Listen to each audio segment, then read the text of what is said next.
आज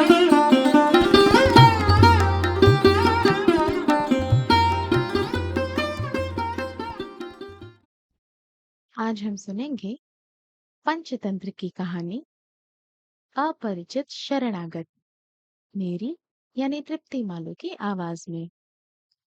एक राजा थे जिनका शयन कक्ष अत्यंत सुंदर था। उस शयन कक्ष में पलंग पर बिछी सफेद चादरों के मध्य एक मंद विसर्पिणी नामक जूं रहती थी।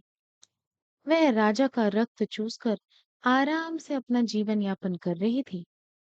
एक दिन कहीं से घूमता घामता अग्निमुख नाम का एक खटमल वहां आ गया। अग्निमुख को देखकर जूं दुखी होकर बोली, अरे तुम कहाँ से आ गए?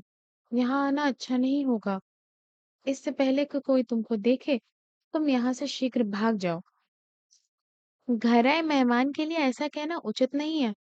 घर आए दुर्जन से भी ऐसा नहीं कहा जा सकता, जैसे तुम मुझसे कह रही है। मैंने अनेक तरह के इंसानों का खून चूसा है, कड़वा, कसैला, चटपटा, खट्टा भी। कभी भी मीठे खून का स्वाद नहीं चखा। देवी, अगर तुम कृपा कर दो तो मैं भी राजा के मीठे खून का स्वाद चख लूं। जब मैं तुम्हारा मेहमान बनकर भोजन मांग रहा हूँ, तो ऐसे में अकेले राजा के रक्त का स्वाद तुम्हें लेना उचित नहीं है। खटमल ने जू को समझाया। मंद विसर्पिणी जू ने कहा, तुझे नहीं मालूम है, मैं राजा का खून उस समय पीती हूँ जब वह पूरी तरह सो जाते हैं। तुम्हारा स्वभाव चंचल है, धीरज रखो, मेरे साथ ही खून पीना। तो अभी तुम रुके रहो। इस पर खटमल अग्निमुख ने कहा, ठीक है देवी, मैं ऐसा ही करूंगा। जब तक तुम राजा के रक्त का स्वाद नहीं लोगी, तब तक मैं रक्तपान नहीं करूंगा। इसके लिए मैं देवताओं की भी शपथ ग्रहण करता हूँ। तभी राजा अपने पलंग पर आकर लेट गया। खटमल की जीभ लपलपाने लगी। मीठे रक्त का लालच तथा अत्यधिक उत्सुकता में उसने राजा के सोने का भी इंतजार नहीं किया एवं जागते हुए ही राजा को काट खाया।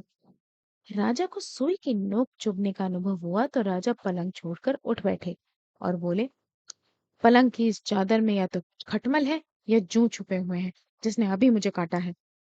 राजा की ये बातें सुनकर सेवकों ने तत्काल चादर उठाकर झाड़ना शुरू किया।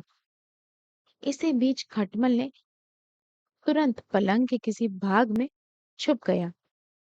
मंद विसर्पिणी जू जो चादर के जोड़ों में छिपी बैठी थी, उसे देखते ही सेवकों ने मार डाला। इस कहानी का मूल है कि अपरिचित व्यक्ति को बिना परखे हुए कभी अपने घर में शरण नहीं दें।